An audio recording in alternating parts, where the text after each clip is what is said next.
Hello बच्चों, कैसे हैं आप। तो आज मैं कराने जा रहा हूँ विज्ञान का छठा जो अध्याय है उसका सेकंड पार्ट है, जिसमें हम पढ़ेंगे श्वसन, जो एक जैव प्रक्रम है, ये एक लाइफ प्रोसेस है। तो शुरू करते हैं। तो आपने क्या पढ़ना है, श्वसन।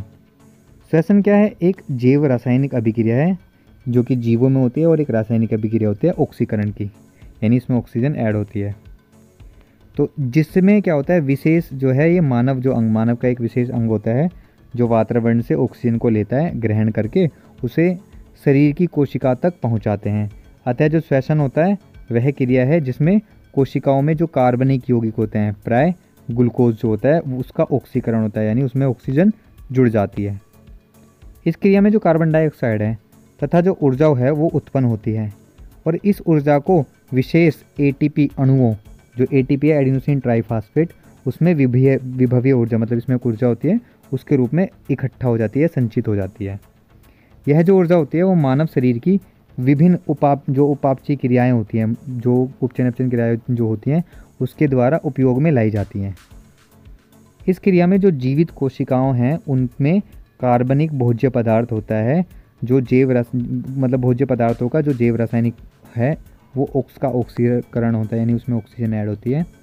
और यह क्रिया एंजाइमों की सहायता से सामान्य ताप पर होती हैं, और जो कार्बनिक पदार्थ है उसमें संचित जो रासायनिक ऊर्जा है वो गतिज ऊर्जा के रूप में मुक्त होती है, और यह मुख्य जो ऊर्जा है वो एटीपी में संचयित हो जाती है, जो कि जैव क्रियाओं, जो जैविक क्रियाएं उसमें काम आती है, जैविक क्रिया में काम आती है। तो इसमें दिखा रखा है जो ग्लूकोज है उसमें जब ऑक्सीजन के 6 मॉलिक्यूल मिलते हैं तो 6 मॉलिक्यूल कार्बन डाइऑक्साइड के मिलते हैं, और 6 मॉलिक्यूल वाटर के, और 38 यानी 38 एटीपी एडिनोसिन ट्राइफॉस्फेट ऊर्जा की फॉर्म जो होती है।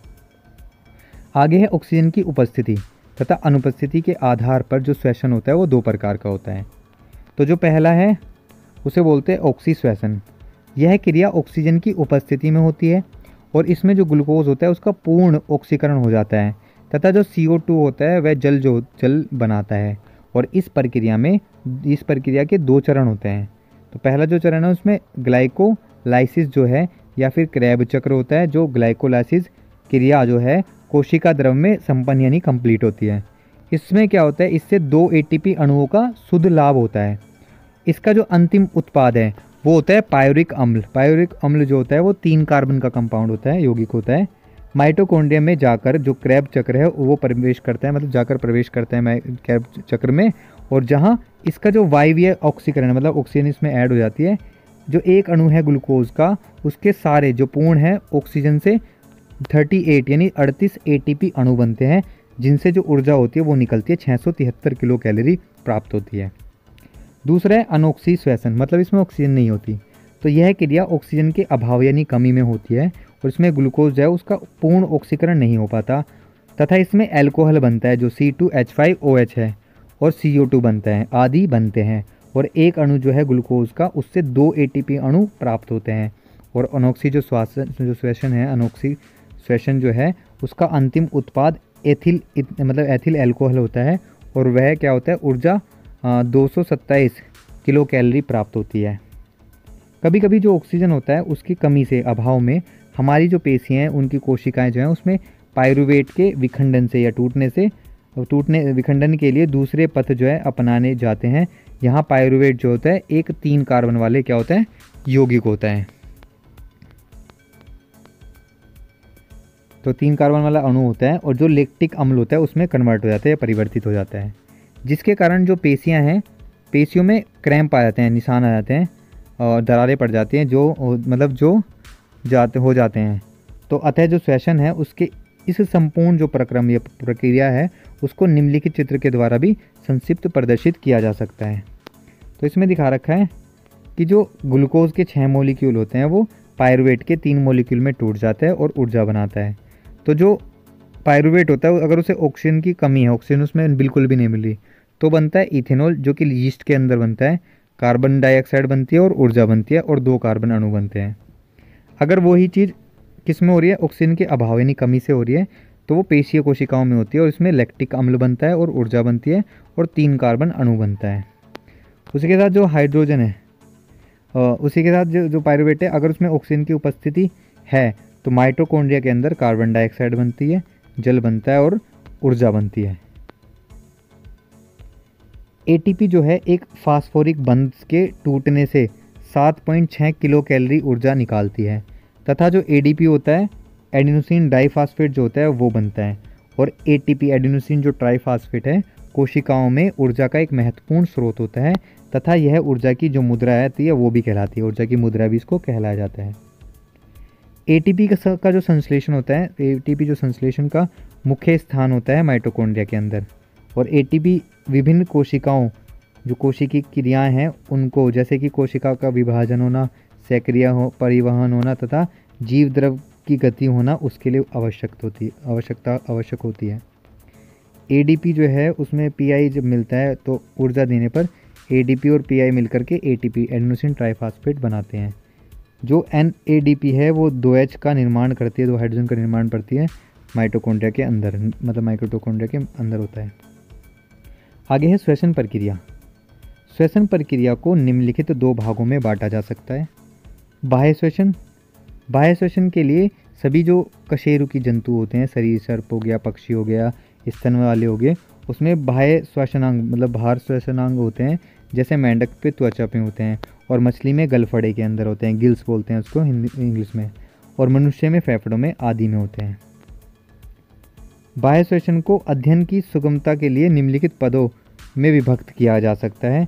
एक होता है स्वसोच्छ्वासन। स्वसोच्छ्वासन क्या होता है? वायुमंडल में श्वसन अंगों द्वारा शुद्ध जल जो है, शुद्ध जो वायु है वो ऑक्सीजन को ग्रहण करने तथा अशुद्ध वायु जो है कार्बन डाइऑक्साइड को निकालने अर्थात बाहर की तरफ गमन या डिस्चार्ज करने की जो प्रक्रिया होती है उसे श्वासोच्छ्वास कहते हैं। अब श्वसन अंदर लेने जो अंत श्वसन होता है तथा बाहर छोड़ना निश्वासन कहलाता है। आगे है गैसीय विनिमय, गैसों का आदान प्रदान होना। तो गैसीय जो विनिमय है वो सामान्य विसरण यानी डिफ्यूजन एक प्रोसेस होता है उसके द्वारा होता है। पादपों में यह जो कार्य रंध्र के द्वारा होता है, जबकि जो मानव है उसमें यह कार्य फेफड़ों के द्वारा संपन्न यानी पूरा होता है। फेफड़ों के जो वायु कोश होते हैं, एल्वियोलाई जिसको बोलते हैं, फेफड़ों के अंदर बोल की तरह स्ट्रक्चर होता है, उसमें उपस्थित जो वायु है वो ऑक्सीजन को रुधिर की नलिकाएं होती है इसके ऊपर, तो जो ऑक्सीजन है इनसे नलिकाओं में पहुंच जाता है रुधिर कोशिकाओं के साथ, और कार्बन डाइऑक्साइड जो है वायु कोश में विसरित मतलब वापस निकाल देता है।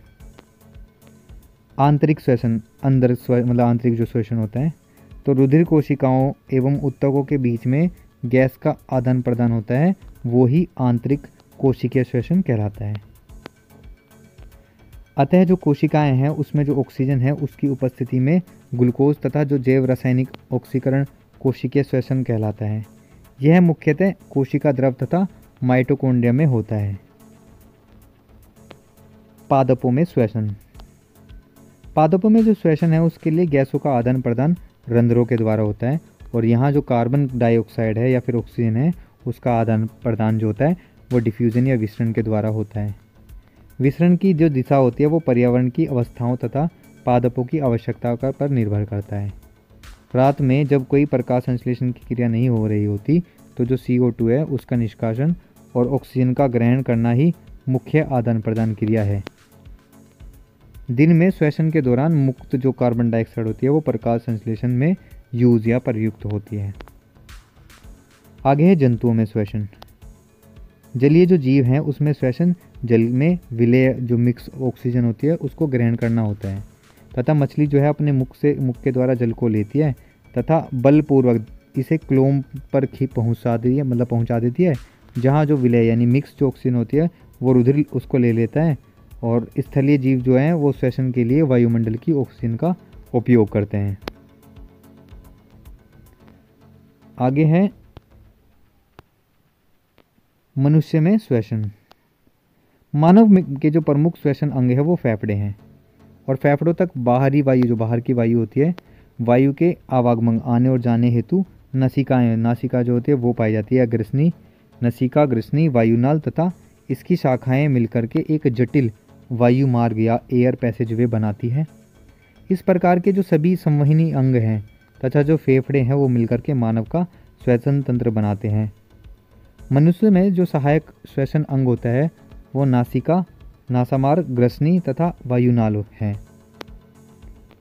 जो नसिका या नासा मार्ग है तथा नासा मार्ग चेहरे पर उपस्थित जो नासिका है उसके बीच में नासापट होता है, और ये क्या आता है, अंतर नासापट भी इसको बोलते हैं, नेसल सेप्टम, जो नसिका को दो भागों में बांटता है नाक को, और बाईं और दाईं तरफ क्या करता है, ये विभक्त अलग कर देता है। इसमें उपस्थित जो रोम होते हैं, जो बाल होते हैं, और जो श्लेष्मा लिक्विड होता है वो वायु को निस्कंदित यानी फिल्टर करता है वायु का, और जो नम्न कर देता है उसको। और दो भागों में जो बटी हुई नासा गुहा होती है उसके पीछे घुमावदार नासा मार्ग में खुलती है। ग्रसनी, ग्रसनी क्या है, नासा मार्ग से वायु ग्रीवा में उपस्थित ग्रसनी में होती है, और ग्रसनी जो है वो उसमें वायुनाल जो है तथा ग्रसनाल दोनों ही आकार मतलब क्या होती हैं, खुलती हैं। वायुनाल यह एक कंठ या स्वर जो यंत्र है तथा श्वसनली में बटी होती है, और श्वसनी जो होती है श्वसनली यह 10 से 12 सेंटीमीटर लंबी होती है। 1 से 2 सेंटीमीटर व्यास की एक नली होती है, और यह क्या होती है, उपास्थल या छल्लेदार छल्ले युक्त होती है। श्वासनाल जो है वो वक्ष गुहा में जाकर दो जो श्वसनीय है उसमें विभक्त हो जाती है। श्वसनिका, मानव में दाई श्वसनिका 3 तथा बाईं श्वसनिका 2 भागों में विभक्त या अलग होती है। श्वसनिक जो कूपिकाएँ होती हैं, जो एल्वोलाई डक्ट होती हैं, वाहिनियों में अलग होती हैं, विभक्त हो जाती हैं, और प्रत्येक जो कूपिका है वो वाहिनी अपने छोर पर स्थित जो कूपिका है उसमें घुस जाती है, और इसमें कई छोटे छोटे वायुकोश एल्वेओलर सैक यानी वायुकोश पाए जाते हैं, उपस्थित होते हैं। प्रत्येक वायुकोश में 2 या 3 छोटे छोटे थैलीनुमा वायुकोष्ठक पाए जाते हैं जिन्हें एल्वेओलाई कहते हैं। मनुष्य में जो गैस है उसका विनिमय यानी एक्सचेंज की जो क्रिया होती है अंत्यश्वसन की प्रक्रिया द्वारा शुद्ध जो O2 है युक्त वायु श्वास अंग है उसके द्वारा फेफड़ों में पहुंचती है। इस प्रक्रिया में जो डायफ्राम होता है और जो बाह्य अंतरापर्शुक जो होता है उसकी पेशियां संकुचन करती हैं, संकुचित होती हैं, और जो फेफड़े होते हैं उसमें गैस ये विनिमय यानी एक्सचेंज विसरण जो डिफ्यूज़न है उसके द्वारा होता है। ऑक्सीजन जो है वो वायु कोशों में रुधिर कोशिकाओं में विसरित यानी फैल जाती है, और जिससे ऑक्सी हीमोग्लोबिन बनता है, उत्पादित होता है, और संपूर्ण जो शरीर है उसका परिवहन होता है। निश्वासन जो है उसमें रुधिर जो होता है उससे कार्बन डाइऑक्साइड वायु कोश में विसरित फैलती है और नासा द्वार से बाहर निकल जाती है, और जो डायफ्राम है अपनी पूर्व जो पहले की स्थिति में वापस आ जाता है। श्वसन क्रिया में ऑक्सीजन जो है उसका परिवहन हीमोग्लोबिन के द्वारा होता है, तथा जो कार्बन डाइऑक्साइड है उसका परिवहन कार्बोनेट के रूप में होता है। कुछ मात्रा में जो कार्बन डाइऑक्साइड होती है वो हीमोग्लोबिन तथा रुधिर जो प्लाज्मा होता है उसके द्वारा भी वहन यानी बही जाती है। नोट: दहन एक अनियंत्रित रासायनिक ऑक्सीकरण की क्रिया है। यह क्रिया उच्च ताप पर होती है तथा इसमें उच्च ऊष्मा ज़्यादा ऊष्मा क्या होती है, प्राप्त होती है। तो ये टॉपिक हो गया। अगर ये वीडियो आपको अच्छी लगी तो लाइक करें, शेयर करें और कमेंट करें, और अगर इसमें कोई भी डाउट है तो प्लीज़ कमेंट करें, और जो भी आपको ना समझ में आए। और मिलते हैं किसी नेक्स्ट वीडियो के साथ, नेक्स्ट टॉपिक के साथ, और तब तक के लिए बाय, धन्यवाद।